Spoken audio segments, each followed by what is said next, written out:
ambaye ninamshukuru Mungu kwa sababu yeye ni mwema. Amekuwa kimbilio na amekuwa tegemeo katika maisha yangu.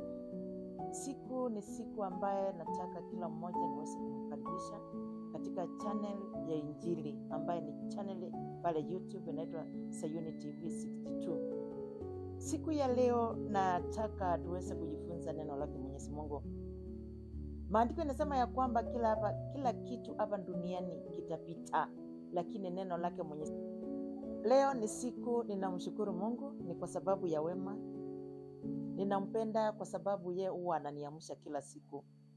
Na niko na jukumu ndani ya moyo wangu kujiuliza, Mungu ameniamsha nifanye nini? Hajaniamsha niwe ninadhihaki watu. Ameniamsha ili niweze kumtumikia. Na siku ya leo nataka kuambia kila mmoja akaweze kufuata huu ujumbe kupitia pale Sayuni TV 62, ndiposa sisi wote tuweze kubarikiwa pamoja.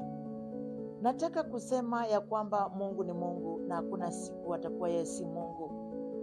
Yeye ni Mungu mwaminifu kila dakika. Yeye ni Mungu mwaminifu kila wakati. Yeye ni Mungu anatupenda na ndiposa akamtoa mwanae Yesu Kristo akiwa wa pekee ili aweze kufa msalabani kwa ajili ya dhambi zetu. Na ndiposa uweze kumkaribia Mwenyezi Mungu, unapaswa kuwa na namna gani? Unapaswa kuwa na imani. Na ndiposa siku ya leo naomba kila mmoja tukaweze kujifundisha pamoja kuhusu imani. Kwa sababu watu wengine tunakaa katika hali ya manunguniko na mbali hatuna imani kwa sababu ya huyo Mwenyezi Mungu. Haya maandiko tunayapata katika Waebrania 11 mstari wa 1. Maandiko yanasema ya kwamba imani ni kutarajia kitu ambaye kisichoonekana kuwa kipo hicho kitu. Hiyo ndio imani. Na Mungu ambaye anayeweza kutuonyesha hiyo imani, unapokuwa unakuwa na hiyo imani, Mungu mwenyewe naye anaweza kukuinua. Wacha tusome ya maandiko. Kuwa na imani ni kuwa na hakika na mambo unayotumainia, kusandiki kabisa mambo tusiyoyaona. Maana wasee wa kale walipata kibali cha Mungu kwa sababu ya imani yao. Ukiwa na imani hakuna kitu utaweza kupata. Kwa sababu ile kitu ambao umeweza kumuomba Mwenyezi Mungu na ukakuwa na imani kwamba nitapokea. Imani ndio muhimu katika maisha ya Mkristo. Lakini tumekuwa tu watu wa kuomba, lakini hatuna ile imani. Wewe unaomba lakini unaanza kuuliza, na huyu hiki kitu kitatokea wapi? Haya mambo ambaye ninayatarajia yanatoka wapi? Haya ndio Mungu apendi tukiwa nayo ndani ya maisha yetu. Mungu anataka wakati tunapomuomba, wewe unajua ya kwamba Mungu nimemuomba na atanipatia. Angalia mtu ambaye anaitwa Ana, mama. Alikuwa anadhihakiwa sana na mwenzake. Alikuwa anadhihakiwa labda na wamama wa kijiji, lakini alikuwa na imani mateso yake ataondolewa naye Mwenyezi Mungu. Na akawa na imani. Na angalia kwa na imani mpaka hata anaweza kuongea na Mungu kwa kile ambaye anataka. Alimwambia Mungu, nataka mtoto. Na sio mtoto tu, nataka mtoto wa kiume. Na Ana akaweza kumwambia Mwenyezi Mungu, anataka mtoto, lakini ni mtoto wa kiume. Hata ingawa alikuwa katika mateso, hata ingawa alikuwa katika kudhihakiwa, kule ambaye alikuwa anadhihakiwa na wenzake, kule alikuwa anadhihakiwa na wamama wenzake, hakuwa na hiyo kudhihakiwa. Aliona Mwenyezi Mungu na akaweka imani yake kwa Mwenyezi Mungu, na akaweka matumaini yake ndani yake Mwenyezi Mungu. Angalia, Mungu akaweza kumbariki. Angalia Eli, wakati alikuwa naona ule mama analia katika hekalu, mpaka Eli akamuuliza, ni kwa nini unakujanga hapo ukiwa umelewa? Akamwambia, mimi sijalewa, sijakunywa divai wala pombe kali, hapana. Nimeleta mateso yangu ndani ya Mwenyezi Mungu aweze kunisikia. Na hakika maandiko yanasema ya kwamba akawa na hiyo imani hata kabla hajapokea, na akapokea mtoto wa kiume. Na yale maagano alikuwa anaweka na Mwenyezi Mungu kwa imani aliyatimiza. Wewe huwa unaomba kwa namna gani? Huwa unamuita Mungu kwa kumjaribu, ama huwa unamuita Mungu kwa neno lake Mwenyezi, kwa imani ambayo liko ndani yako? Mstari wa 3 maandiko yanasema, kwa imani Enoch alichukuliwa na Mungu asipate kufa. Hakuonekana tena kwa sababu Mungu alikuwa amemchukua. Maandiko yasema kwamba kabla ya kuchukuliwa kwake, yeye alikuwa anampendeza Mwenyezi Mungu, na angeweza kumpendeza Mwenyezi Mungu kama angekuwa na imani. Angempendeza Mwenyezi Mungu kama kwa mambo yake yote yale ambaye alikuwa ananena na Mungu, kama angekuwa na imani. Ni kumaanisha ya kwamba pasipokuwa na imani hakuna kumpendeza Mwenyezi Mungu. Pasipokuwa na imani ule Mungu ambao unaomba, na usiwe na imani ya masaa, usiwe na imani ya wakati unataka hiyo chenye unataka Mungu akupatie. Kuwa na imani kila wakati kwa mahitaji yako yote yako mbele yako. Mungu ako na uwezo wa kukuinua. Mungu ako na uwezo wa kukutendea. Hata kama shetani atanena nini, hata kama atakuamkia na kukuletea hata yeye maono ya kukwambia hakuna siku utawaisonga, imani yako inakuonyesha ya kwamba Mungu aliye juu mbinguni hako na uwezo wa kukuinua kwa sababu ya imani.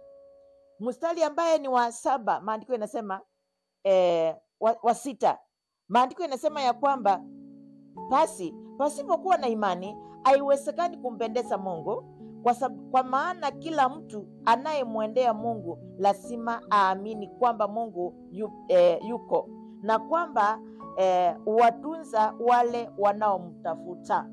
Mungu anatunza wale ambaye wanaomtafuta. Na ndiposa wakati mwingine unaona tunabarikiwa, ile imani inatoka kwa Mungu. Tunaanza kuona ni sisi wenyewe, tunaanza kuona ni mimi tu nilifanya lile, lakini ni Mungu ambaye ameweza kukufikisha mahali umefika. Na ndiposa maandiko yanasema ya kwamba yeye Mwenyezi Mungu peke yake ako na uwezo wa kukutunza, kwa sababu huwa unamtafuta na umeweka imani yako mbele zake. Katika kitabu cha James 1 mstari ni wa 6 na wa 7 na wa 8, hapo maandiko yanasema ya kwamba na pasipokuwa na imani, usipokuwa na imani usitarajie chochote kutoka kwa Bwana. Usitarajie chochote kile kutoka kwa Mwenyezi Mungu. Mungu ako na uwezo. Mungu ni mtakatifu. Mungu ukimwamini, hakika Mungu anakuonyesha mambo makubwa. Maandiko yanasema ya kwamba katika Yohana 1 mstari wa 12 anasema ya kwamba yule ambaye aliyempokea Yesu Kristo kama mwokozi wa maisha yake, yeye aliweza kupewa ule uwezo wa kuitwa mwana wa Mungu kwa sababu ya imani. Na ndiposa tukaambiwa ya kwamba na yule aliye na ule mwana lazima awe na ushuhuda. Utakuwa na ushuhuda aje kama una imani? Utakuwa na ushuhuda namna gani kama hauna imani? Utawezaje kusema Yesu Kristo alikufa msalabani kwa ajili ya dhambi zetu na wewe hauna imani? Kwa sababu Yesu mwenyewe hukumuona wakati alikuwa anasulubishwa, hatukukuwepo, lakini kwa imani tunaamini ya kwamba Yesu alisulubishwa kwa sababu ya dhambi zetu. Kwa imani tunaamini ya kwamba tulipokea wokovu. Kwa imani tunaamini ya kwamba tulisamehewa dhambi zetu. Kwa imani tunapoomba tunaona Mungu yako pamoja na sisi. Lakini tunaomba ni kama tunayumba. Tunaomba ni kama mawimbi ya baharini, vile ambaye inakuanga ikitupa huku na kule. Wewe una imani. Wewe unakaa unaamka unauliza naye siku ya leo inakaa namna gani? Itakaa vile wewe mwenyewe unaona, kwa sababu hauna imani kwamba ni Mungu ako ndani yako. Kuna mtu mwingine anasema sidhani kama hii wiki itaweza kuisha. Ninaona mambo yangu hayaendi vizuri. Na kweli hayataisha yale ile wiki haitaisha vizuri, kwa sababu uliitabilia, kwa sababu imani yako ni potofu. Kuna Mungu katika mbingu. Angalia Ana, hakwenda kule na kule. Hakienda kutafuta sijui niende kwa maombi wapi, sijui niende kwa watu wa dunia. Hapana, imani yake aliweka kwa Mwenyezi Mungu, Mungu ambaye aliye juu mbinguni. Imani ni kitu ambaye kinampendeza Mwenyezi Mungu. Mstari wa 7 akasema kwa imani Noa alionywa na Mungu juu ya mambo ya baadaye ambayo hayakuwa yanaonekana bado. Alimtii Mungu akajenga ile safina ambaye aliokolewa yeye pamoja na jamaa yake. Kutokana na huyo ulimwengu alihukumiwa, naye Noa akapokea uadilifu unaotokana na imani. Imani. Kila mtu anajua story ya Noa. vile aliambiwa na Mwenyezi Mungu. Hakuambia Mungu, mimi sijui kujenga Sabina, sijui ni nani ambaye watakaoingia mahali hapa. Hapana, alitii Mwenyezi Mungu na akafanya vile ambaye Mwenyezi Mungu alimwambia afanye, lakini kwa imani. Wewe ndugu yangu, dada yangu, wakati unaishi katika huu ulimwengu, unaishi kwa imani ama unaishi kwa manunguniko? Unaishi kwa imani ama unaishi kwa kiburi? Unaona wewe ndio unaweza? Wewe unaishi kwa imani ama unaishi kwa sababu ya kulalamika kila wakati? Mungu apendezwi na watu wa aina hiyo.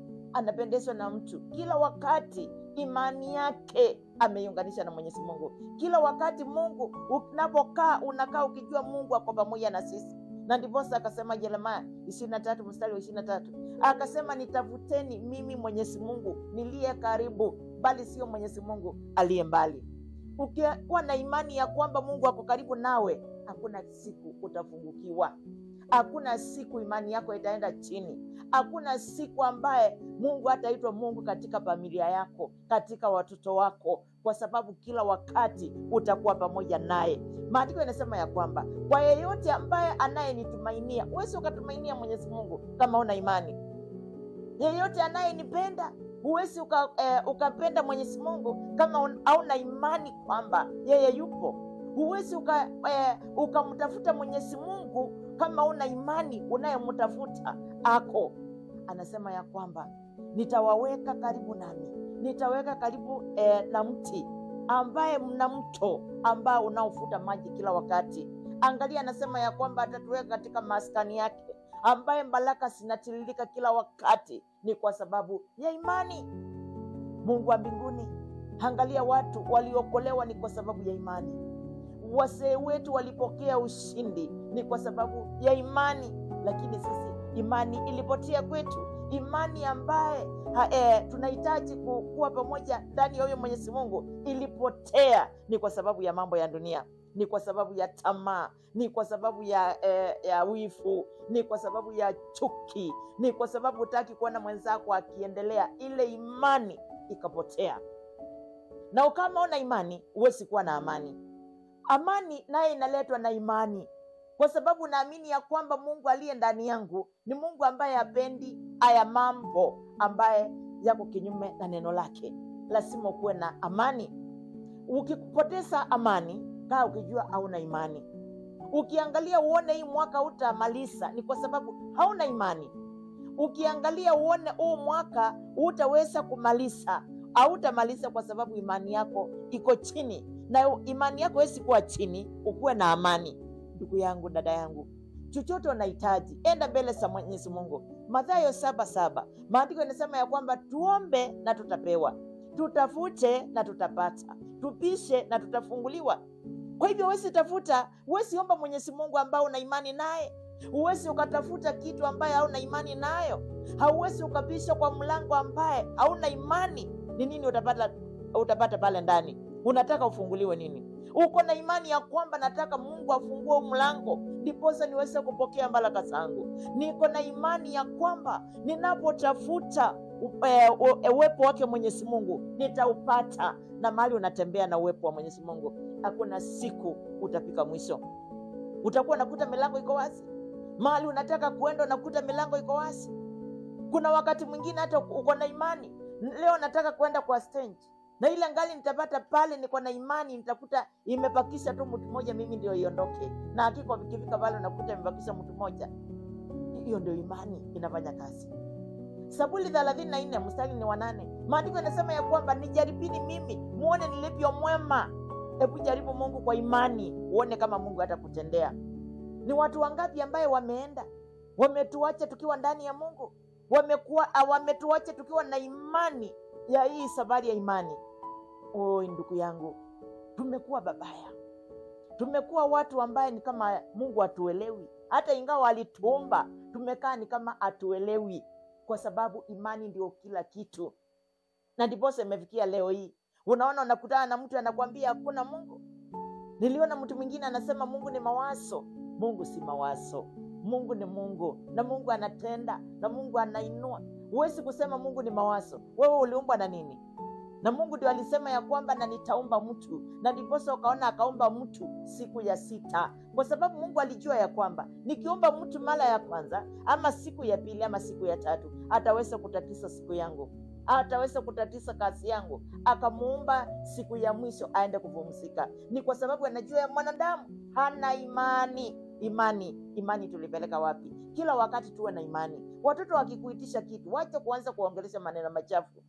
Mwambie mtoto, kwa imani utakipokea, kwa imani hii tutapata. Kuna Mungu katika mbingu na ako na uwezo wa kutupatia, ako na uwezo wa kutupatia chochote ambaye tunahitaji kwa imani. Imani ilienda wapi? Imani ilienda wapi? Na ndiposa unaona mtu anafungua kanisa, anaona ana imani ya ule Mungu amemuita, anaanza kwenda kutafuta nguvu zingine ndiposa akuje kuingia kujaza kanisa ikuwe kubwa. Hapana, tunaishi kwa uwezo wake Mwenyezi Mungu, na Mungu wa mbinguni ataendelea kutuonekania. Mungu atende na Mungu atuinue, Mungu atutembelee kila wakati, kwa sababu yako na uwezo. Na inaamini ya kwamba huu ujumbe utaponya moyo wa mtu, na inaamini ya kwamba Mungu atakuwa pamoja nasi, kwa sababu naamini ya kwamba neno ndio Mungu. Barikiwe sana.